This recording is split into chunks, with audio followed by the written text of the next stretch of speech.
जो बच्चे मुझे प्यार करते हैं, जो बच्चे मुझे जानते हैं, जो बच्चे मुझे समझते हैं, जिन बच्चे को मेरे ऊपर पूरा भरोसा है, जिन्हें मेरे कंटेंट पे पूरा भरोसा है, जो जानते हैं कि सर की बात ब्लाइंडली फॉलो करोगे तो सवाल बनेंगे, चाहे वो मेंस का हो चाहे वो एडवांस का हो, उन बच्चे से मैं बोलूंगा कि प्लीज आज थोड़ा सा आज शांत रहना। बस आप लोग शांत रहने का मतलब इस बात पे डिस्कशन मत करना कि सर पढ़ाओ, ठीक।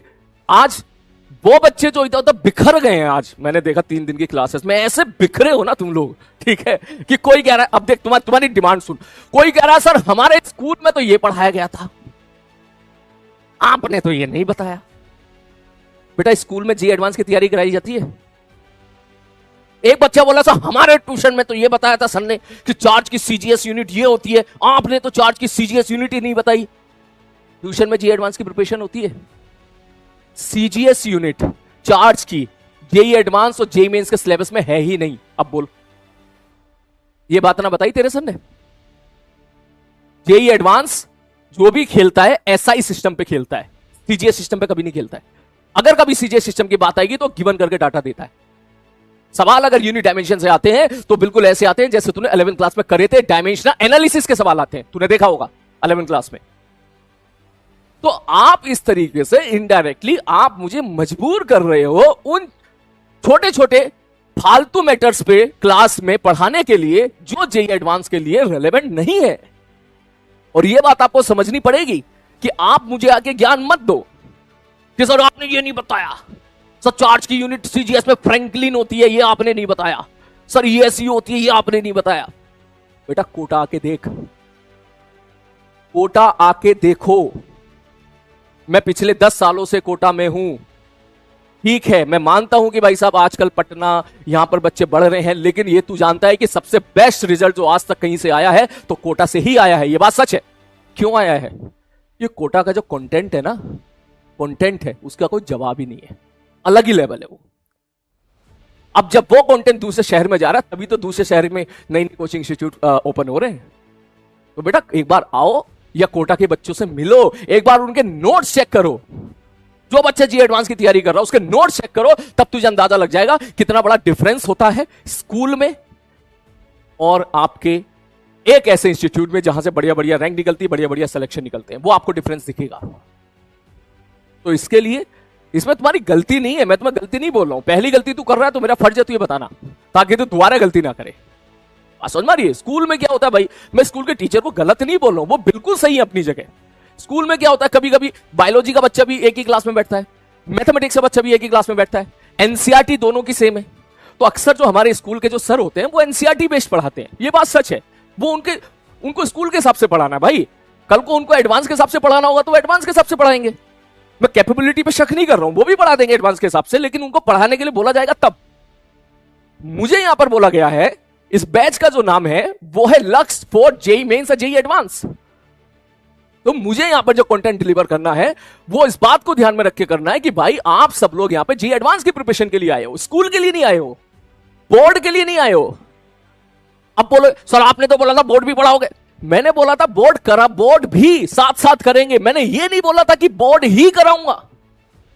प्रॉब्लम ये है कि आप लोगों में से काफी बच्चों ने सोच लिया है कि मास्टर बोर्ड का तो करा ही नहीं रहा।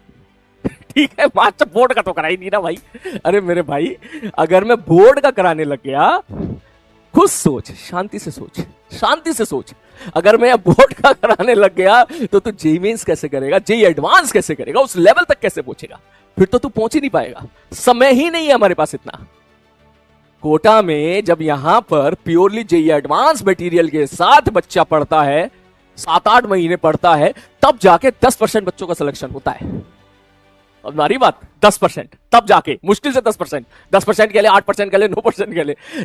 जब टारगेट में यही होता है कि जी एडवांस की तैयारी करनी, जी एडवांस की तैयारी करनी, जी एडवांस की तैयारी करनी, जब दिमाग में ये भरा होता है, दिन रात बच्चा दिन रात एक कर देता है, घर बार छोड़ के आता है, 1.5 लाख रुपए की फीस जमा करता है, हर महीने जो है 20-20 हजार रुपए, 15-15 हजार रुपए खर्चा करता है, घर वालों से रुपए लेता है, इतने प्रेशर में कि हाँ भैया, और हर हफ्ते, हर 15 दिन के बाद पापा फोन करके पूछते हैं बेटा टेस्ट में कितने नंबर आ रहे हैं तेरे? अब तो झूठ भी नहीं बोल सकता, सीधा पापा के पास नंबर चले जाते हैं, क्या हुआ बेटा इस बार नंबर बड़े कमाए तेरे? ठीक, तो उसके अंदर एक आग होती है, लगन होती है कि भैया नहीं अगली बार जो है, अगली बार मुझे अच्छा करना है, अगली बार मुझे बहुत बढ़िया करना है। तो वो जाके फिर भरोसा करता है अपने ऑफलाइन वाले सर पे जो उनको पढ़ाते हैं, और उन पे भरोसा करके पूरी मेहनत करता है जी एडवांस के हिसाब से। कैसे मैच करोगे ऐसे बच्चों को आप? इस तरह तो नहीं कर पाओगे, ठीक है, इस तरह बिल्कुल नहीं कर पाओगे, क्योंकि आपका एटीट्यूड जो है ना, वो आपका एटीट्यूड ही अभी, you are highly infected by your school notes and NEET level के नोट्स। मुझे पता है इस मार्केट में नीट वाले बच्चों की संख्या 2.5 गुना ज्यादा है, तो नीट वाले मास्टरों की संख्या भी 2.5 गुना ज्यादा है। बात सच है, बात सच है, बिल्कुल सही बात है।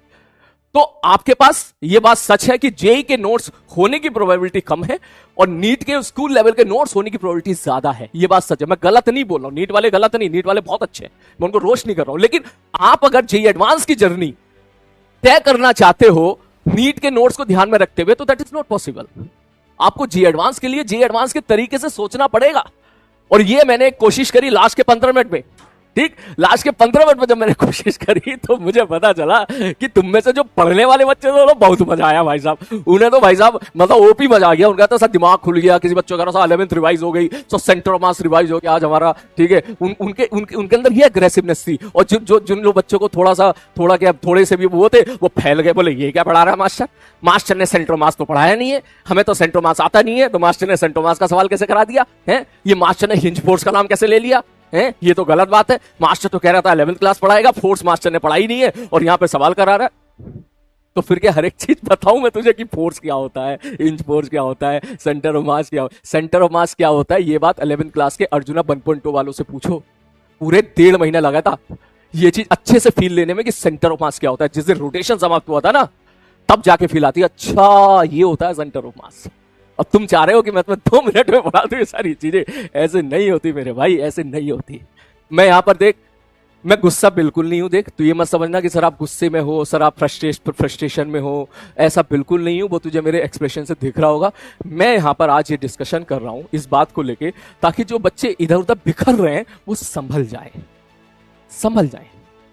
बात समझ मारी है, वो संभल जाए, क्योंकि देख अभी वक्त है तेरे पास।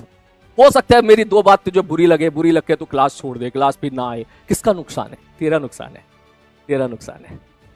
समझ मारिए, कैरियर तेरा है बेटा, तुझे समझना चाहिए, ठीक है। देख कितने प्यार से मैं तुझे समझा, मैं गुस्से में नहीं समझा रहा हूं, मैं ये नहीं कि मैं गुस्से में समझा रहा हूं कि भाई साहब जो है या इंटेंशनली गुस्सा कर रहा है, ऐसा कुछ भी नहीं। मैं सीरियसली, मैं गुस्सा नहीं हूं, मैं सीरियसली गुस्सा नहीं हूं, मैं बहुत प्यार से समझा रहा हूं कि तुम समझो। 60% 70% बच्चा तो जानता है इस बात को, इस बैच का, ठीक है, वो जानता है, उसको तो ब्लाइंडली भरोसा है मेरे ऊपर।